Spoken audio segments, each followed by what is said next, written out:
This happened in the early 2000s before the advancement of technology in video editing and content creation. I was hired as a content creator for a university that wanted to leverage YouTube to kickstart their branding campaign. The pay was low, roughly 2,200 US dollars, and in those days there were not that many video content creators around, and the process usually took a long time from start to finish. I was hired, and on my second day, my manager presented my KPI of 85, 3 to 10-minute videos in 52 weeks, which was impossible for a one-man team in those days. This meant I had to do the scripting, producing, casting talents, shooting videos, composing music.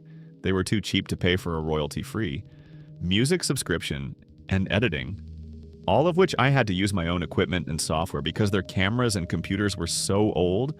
They simply couldn't handle the strain of even doing things in 720p, much less 1080p. I tried to let my manager know, but she just smiled encouragingly, telling me to give it a try, assuring me if the videos were good, the quantity would not be what she focused on. Hearing this, I agreed to give it a try. My manager treated me well in the first month, however. One day when she found out I was a smoker, her attitude changed overnight. A colleague had actually done a facepalm when I told her about it, and she let me know that the manager hated smokers and often advocated to get them fired.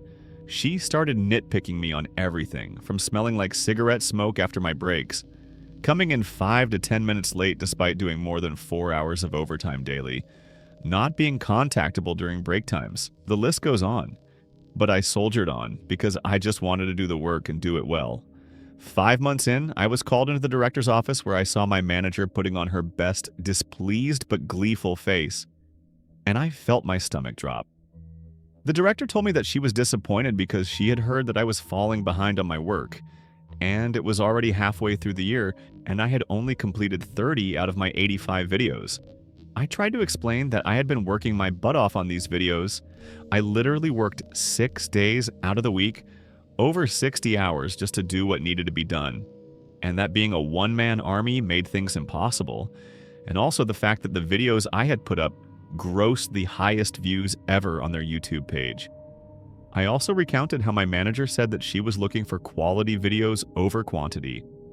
The director dismissed this and stated that the KPI was simply 85 videos in a year, and since it was almost half a year in with my numbers at less than half, she felt it prudent to cut the cord early.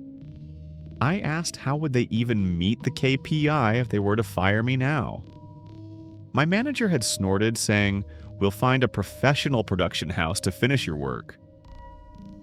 The director had given her an odd look, but nodded in her support nonetheless, telling me, "You don't need to worry, manager will get the job done." That was when a light bulb went off in my head. Seeing as I was the content professional in the office, one of my jobs was to keep a database of production houses to use in the event we needed to do a shoot that required more resources, and I was sure that they would be using the production houses in my database, as my manager had no contacts in the production industry. So I changed the contact numbers and messed up all the emails on all of the entries except one. The one, I had a friend working as a junior director, not an assistant director, but a director assigned to smaller video projects. I gave him a call and told him of my plan, and sure enough, within 2 days, they were called to come in to pitch. I told him that I had a plan that was a win-win for us. It would instantly help him and put him on the fast track to a director position by bringing in that much business to his production house, and it would also benefit me financially. I would teach him exactly how to pitch to win over the boss and the director, and in turn, his company would pay me a standard finder's fee of 15%. He agreed instantly and immediately put me on the line with his general manager, who upon realizing this was to be 6 months of work for a high 6-digit payout, instantly agreed and drew up a contract. As it turns out, after I gave them a metaphorical step-by-step playbook, they were the perfect fit, somehow understanding the needs and style of the university, as well as the sort of themes the university wanted to feature. The director and my former boss were amazed that my friend's production house was so familiar with their content that they signed them up on the spot. Now, even back then, using a production house back then was not cheap. Each video that they produced could cost double to triple my monthly salary, given that they had specialized people for each function: producer, director, director of photography, gaffer, sound person, video editor, assistant director, production assistants, etc. But this meant that they could complete a video every 2 to 3 days. So, yes, they produced 50 videos in a span of 4 months for over 100 months of my salary. And I sat back and collected the healthy 15%, which was about 15 months of my salary. This allowed me to put money aside for a holiday and the rest to further my studies with a respected film school overseas. I thought my plan ended here and I had gotten back at my former bosses, but to my surprise, I received a call from my colleague while I was holidaying in Bali one day. This was the same colleague who had face-palmed when I told her that my manager had found out that I was a smoker. She told me that my former manager had been fired and my director given a massive blasting by the chancellor of the university.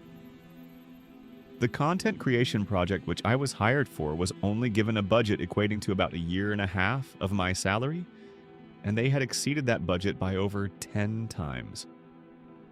My former manager was so desperate to ensure that her content creation project could be completed that she had thrown caution to the wind, paying anything to get the job done so that she could show my director that she had completed the project and had approved the massive spend without getting consent from the director. So that is how I got my friend a super fast promotion to a full director in his production house and a year of pay after getting unfairly fired from my job.